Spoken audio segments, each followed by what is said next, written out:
Greetings friends, Reformed Stoic, back again already with another video. Before we get into this one, I wanted to just mention that I was trying to do that technique last night, and what it looks like so far is just extended kind of discussion with Milton with long periods of silence where I'm just like, because I found that channel, I posted it in the comment of my latest post. There's a YouTube channel where somebody had like recorded VHS tapes of Nickelodeon and Cartoon Network and various different Saturday morning cartoons, and it lasts for like 2.5 hours up to like 4 hours of just recorded television with the commercials. And I had been saying stuff on Facebook like over 10 years ago that I was interested in finding something like that, and they have it now. And it's great, and I just put that on in the background and, talk to Milton a little bit, pace around, try playing pretend for like 10 seconds, and then when it inevitably doesn't work, then I just kind of pace around, think, talk to Milton. It's interesting. So I'm trying it, and I'm going to keep pushing myself to try it, and I enjoyed it, and I think it's going to take some effort to really unlock that world, whatever it is. But anyway, if you haven't seen my video, Depression is Evolution, that's what I'm referring to there. Okay, so I had an epiphany this morning. I'm taking a rest day from the gym today. I've had some sort of something. I've had I had sore tonsils for like the last couple of days. It's not as bad today, but then I also got some sniffles, some snot. I'm just having like a little bit of a cold, viral type of a thing going on. It all started when I ate some questionable buffalo wings at the deli at the grocery store. Watch out for that stuff. That stuff's sitting out all the time. It tasted gnarly. I couldn't tell if it was the ranch or the wings, but I'm pretty sure it was the wings. The chicken strips tend to be a safe bet. They're not great for you. They're fried, but if you just get regular fried chicken strips from a deli and then dip that into ranch, I mean, that's pretty much like what you're going to get at a Popeyes or whatever. But anyway, I digress. It's occurred to me today on this rainy day that what I've been searching for is unconditional love. That's what I've always been searching for. And I think part of the reason that I haven't been in any relationships in a long time is because I'm hyper conscious of how transactional everything is. And a reason that men can really grieve over a lack of more childhood romance or high school romance is because before people have careers and those kind of things, at least in theory, whatever romance you have is going to be more unconditional, even though really it's conditional on your popularity.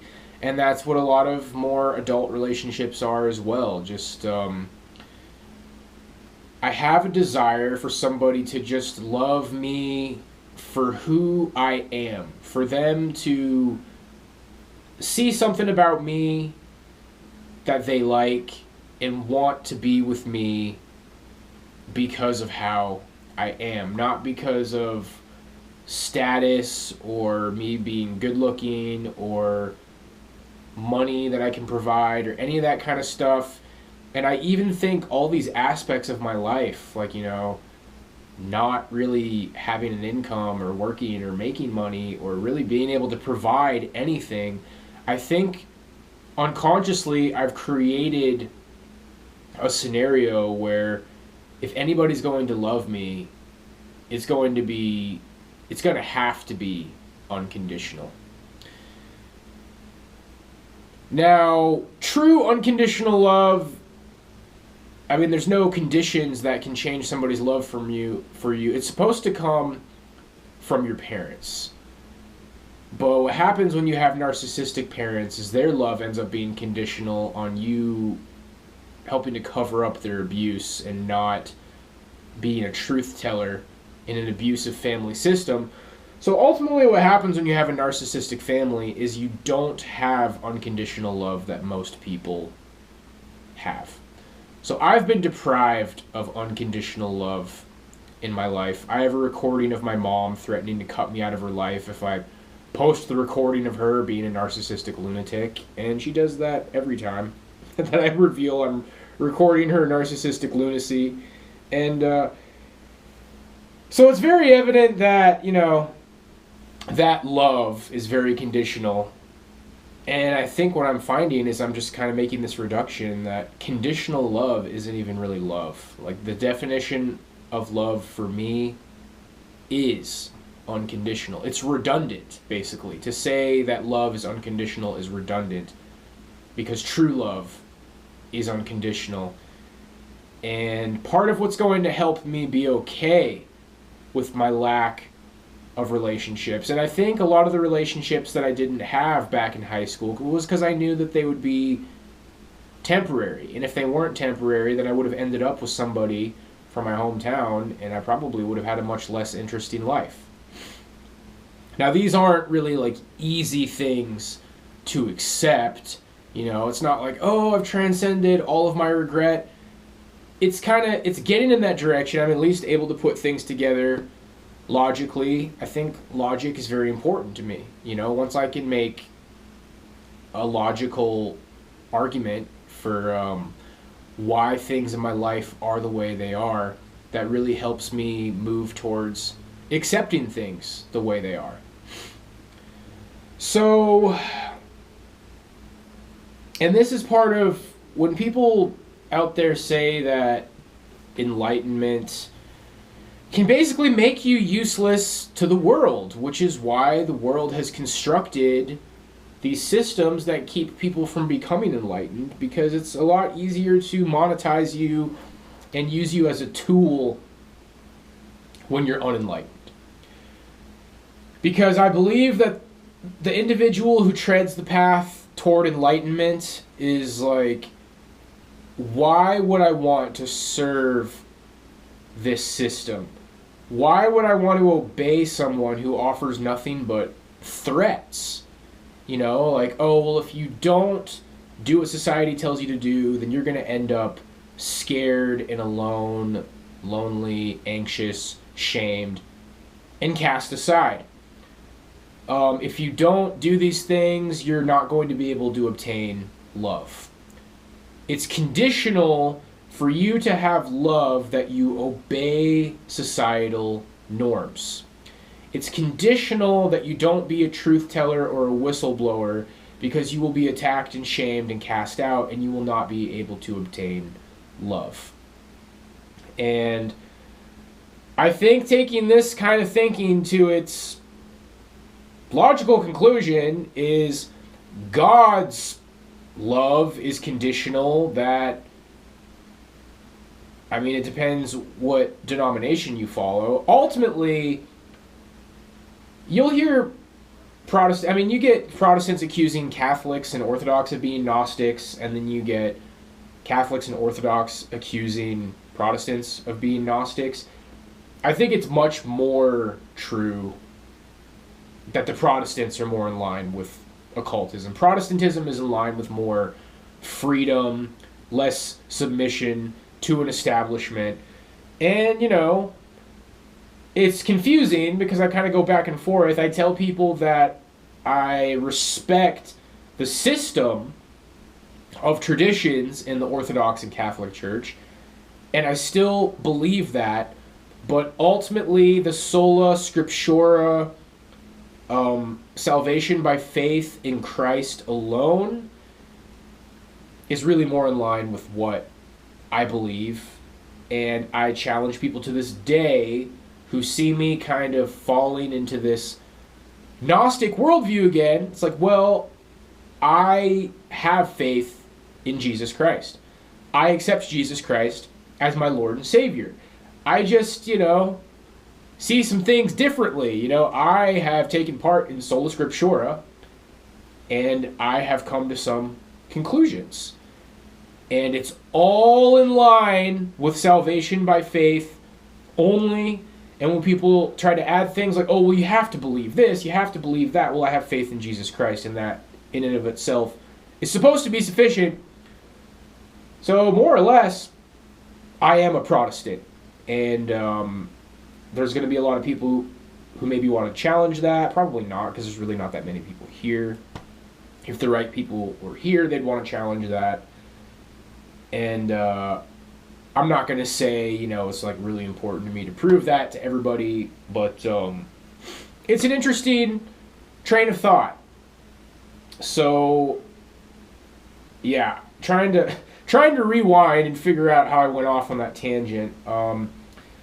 More so according to the establishment churches, which it's interesting to sit here and come to this conclusion, but the traditional churches are the establishment churches, because it's not enough to just you and your Bible believe in Christ. You have to submit to this establishment because, this is the church founded by Christ, and whatever conclusions the church comes to is the conclusion that, Christ came to because this is his church. That's a very dangerous authoritarian rabbit hole that they've gone down there. And when it comes to like Catholic views on marital sex, like, in line with Thomas Aquinas and Aristotle's natural law, if something's used for something other than its function, then it's evil.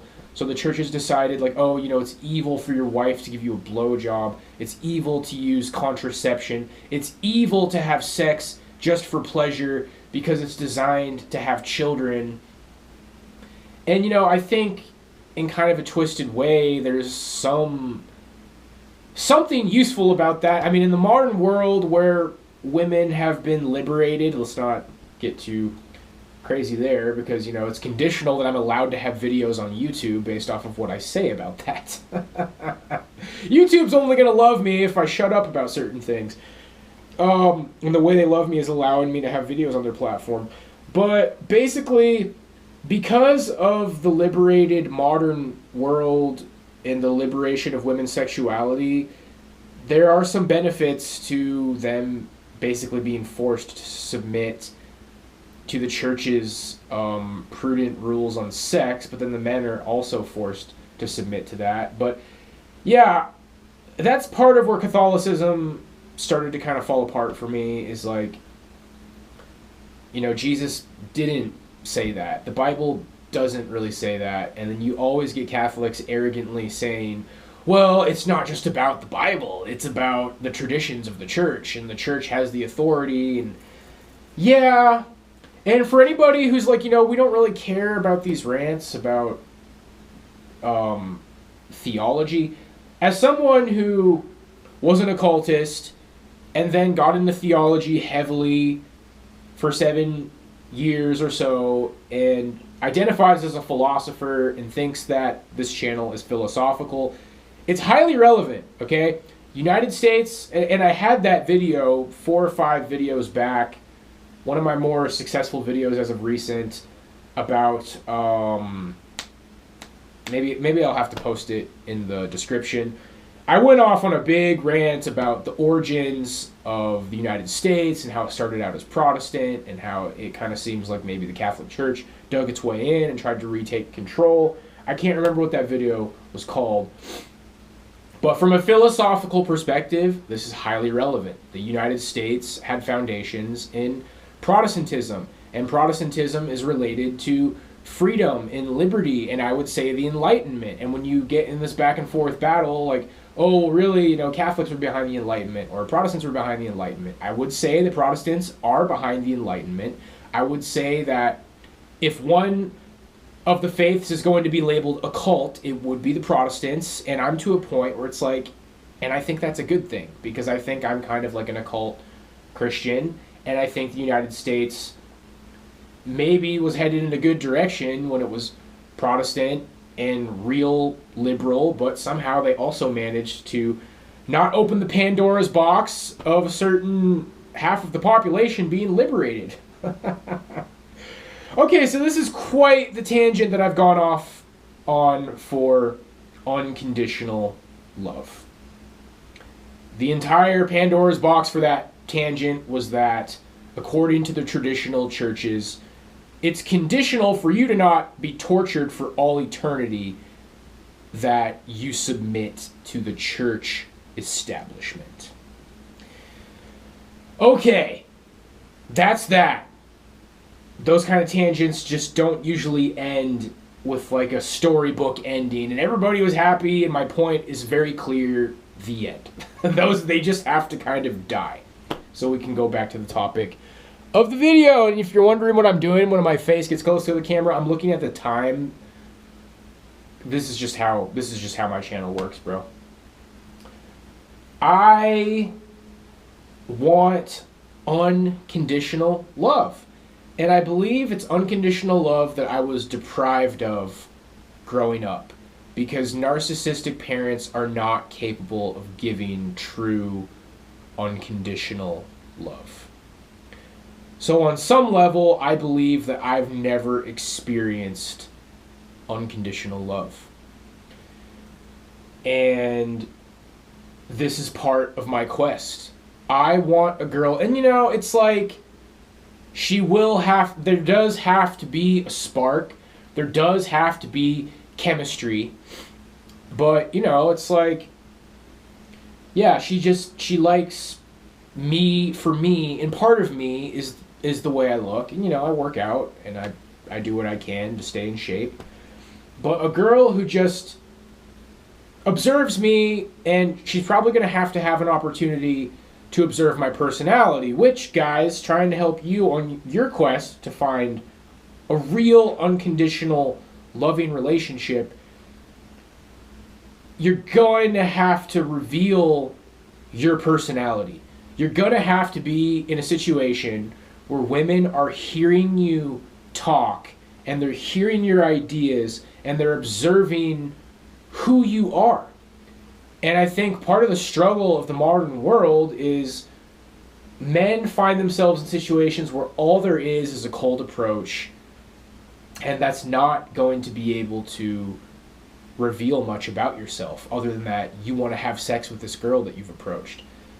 So if there's any advice for how to have an effective cold approach, your cold approach, this discussion that you're ultimately trying to force a woman into having, has to reveal as much of your quirks and your personality and who you are as possible.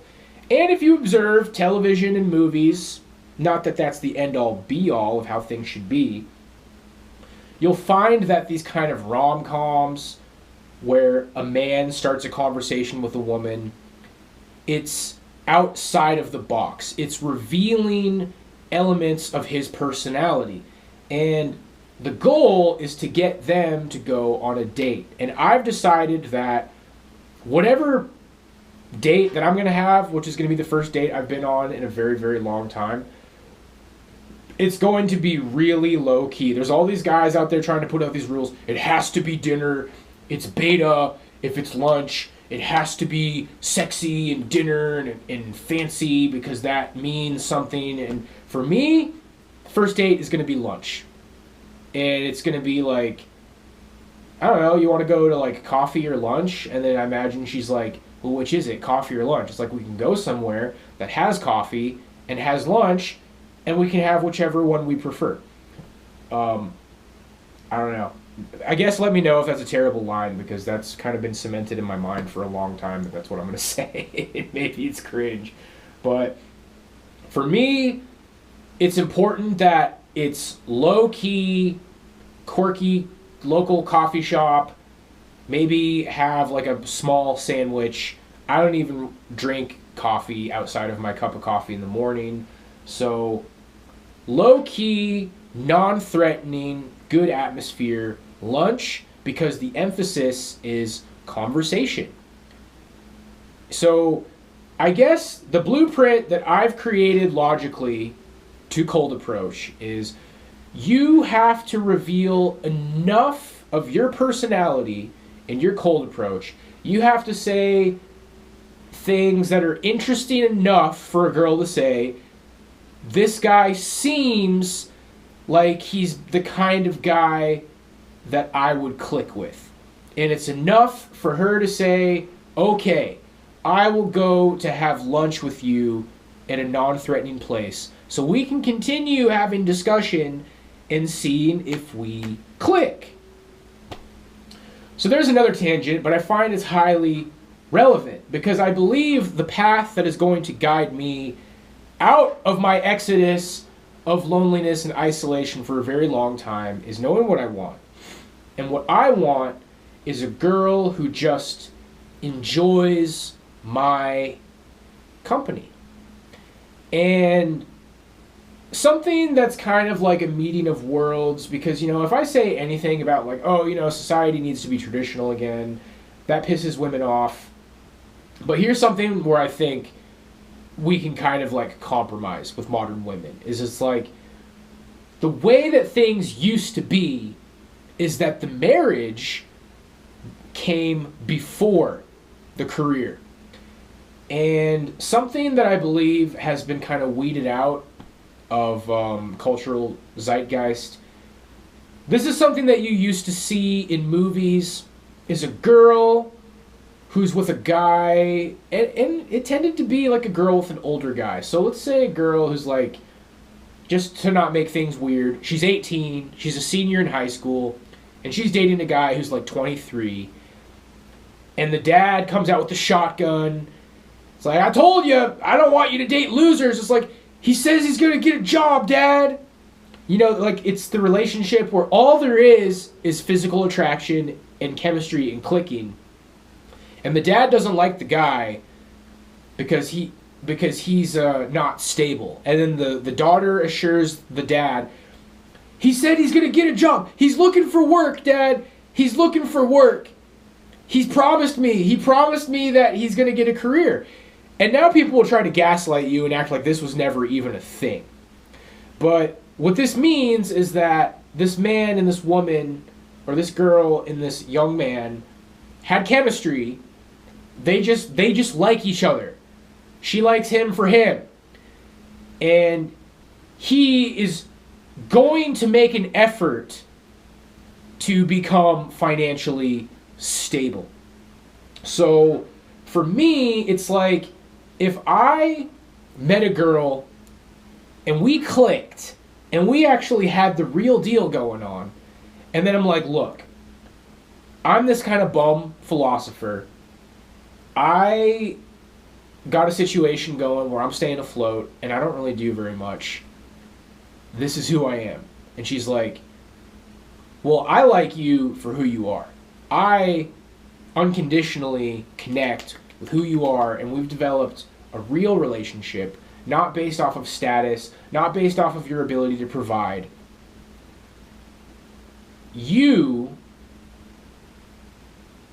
are someone that is rare, and I don't believe that you're easily replaceable. I don't believe that I could find this kind of connection that we have with somebody else because of all the unique things about you that make you you. So I want to be with you, and I'm going to continue to be with you, but you need to figure out how to have an income. Because I can't spend the rest of my life with somebody who doesn't. And that's fair. But what a lot of modern people are saying is like, oh, dude, a woman's never going to be attracted to you if you don't have a career. And I don't think that's the case, but I think what I'm looking for is very rare. And I think unconsciously it's something that I've been looking for my entire life. And it's why I've spent so much time alone. But what this has revealed, it's kind of revealed this hidden blueprint to attracting what you're looking for. If you want a girl who likes you, for your personality, which is it's going to come through the filter of how you look. So, you know, working out is key for everything. Being in shape, working out, being healthy, it's good for your mental health. It's good for your longevity. It's good for your ability to be successful in anything. And yeah, I don't want people saying that, like, oh, any girl that wants a guy she's attracted to physically is superficial, because I want a girl that I'm attracted to physically as well. But I've had all kinds of organic experiences where it's like, wow, I like this girl's butt, however, she's got nothing else going on. Like, it's going to be evident after you slam that thing a few times that this person is just not somebody that I want to spend my life with. There's no real connection. So, what I've learned from all this is that men who want to find the real thing, you have to be in situations where your personality is revealed. If you want a girl to like you for your personality, she has to see your personality. If you're doing cold approach, you have to understand, hey, how's it going? I noticed you over there. How are you doing? Where do you work? This is where I work. Cool. You want to go out sometime? You've revealed nothing about yourself other than you want to have sex with this girl. And it's very difficult to do better than that. Cold approaches suck, is what it comes down to. Cold approaches just suck. Plain and simple. So, and this is what I hate, you might need to consider getting on the dating apps, probably not Tinder because of the reputation that it has, and trying to reveal something about your personality in your bio. Just enough to get a girl to agree to go out on a date with you. And I believe that the date should be lunch, daytime, sunshine, not the romantic setting. Because you're talking, you're trying to click, you're trying to see if there's chemistry. And for anybody who's felt paralyzed with that, like, oh, I'm nervous on dates, and you are trying to find someone that you like for them. Like, you're attracted to them physically, and it's somebody that you'd actually want to spend time with. And then you're trying to be open enough to where you're displaying your vibe, and if she doesn't like your vibe, well, then she's not the one. Then she's not the person that you want to be with. All of this under the guise that good chance the first girl that I go out with isn't going to be the one. That's just how it is. Just to get dating again. Just to get out there again. Just to get out of that place where you're black-pilled and people label you an incel and you're isolated in this really ugly compartment that modern society has created. And I've said so much about how it's disgusting, and I'm ready to just leave all that behind because it's a black hole. That whole topic is a black hole. Getting back into the world and dating again. So if you try a cold approach, you have to reveal things about your personality. It has to be a little bit ridiculous. Like, oh, hello there. I noticed that you were here, and I noticed that I was here, and seeing as how both of us are here, how you doing? Okay? Cheesy. Goofy. A girl might act like she's completely disgusted by me saying that and give me the bitch shield. And does it mean that you wouldn't necessarily click with that person? Like, it's impossible that you have things in common? No. Like, maybe that's the wrong kind of a cold approach. Cold approaches are really stupid.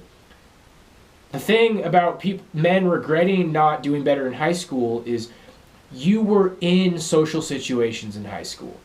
You just were. Some people weren't, but I used to just be social.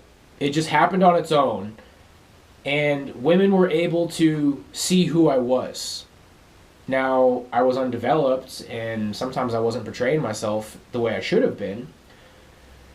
But I guess what it's all leading to is you want to be your best self. When you're in social situations, you want to think, how am I portraying myself? Like, what am I putting out there? because you want women to see who you are, because you want a girl who likes you for who you are. And there's so many guys who are going to try to say, that doesn't exist. All women care about is a man's ability to provide and his status and his looks. Well, then I want to be alone. Cope! I mean, the Atman, my soul, my connection to something higher than this material world wants to be alone, if that's the reality.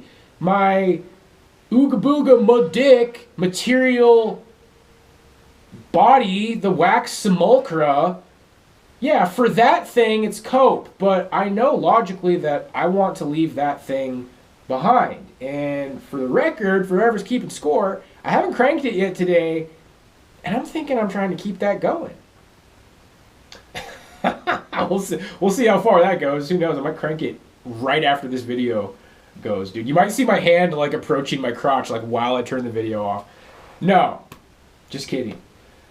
But that's pretty much it, guys. It seems like I'm cursed for every video to be long, but this is the kind of channel that this is. We go deep here. I want unconditional love.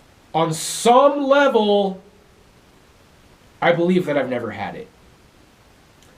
And I believe that term is redundant because I believe that true love is unconditional.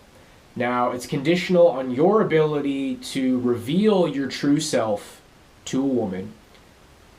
You might have to do meetup groups. You might have to be in environments where you're going to be talking to women. And it's not in the cold approach scenario where, hi, I'm approaching you because I find you physically attractive. Like, it's very, very difficult for both men and women for that to be a positive experience. So you want to be in situations where you can reveal your true self. You're putting this lure out there, okay? Back to the metaphor. Constructing a metaphor, it's like you're fishing for women, and you want the good rod, and you want the good lure, and you want the good bait. You don't want some rusty hook with like the fakest looking bait on there, and then the fish women are like, I'm not going to bite that hook.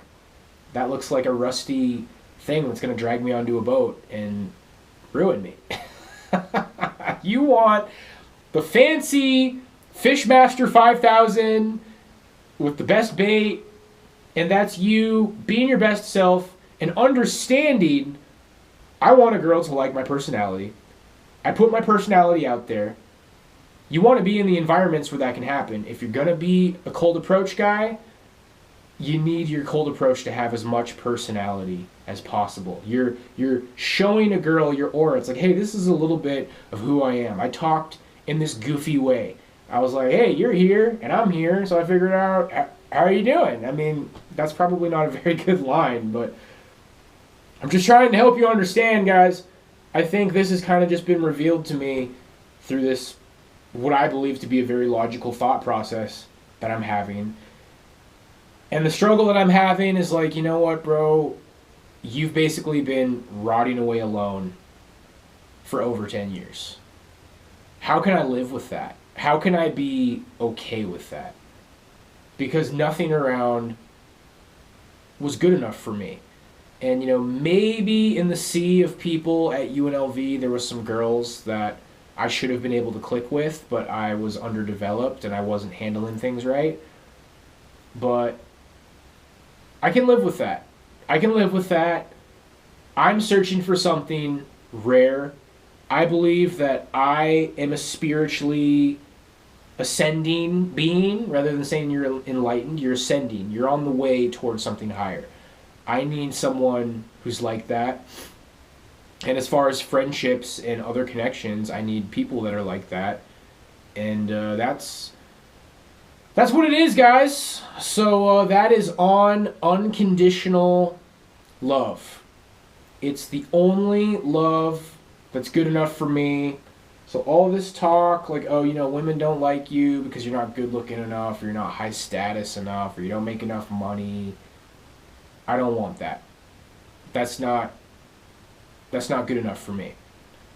And if that's all there is, well, then this is as good as it gets. God bless you, my friends. Hopefully that made sense to somebody, and I'll see you next time. God bless.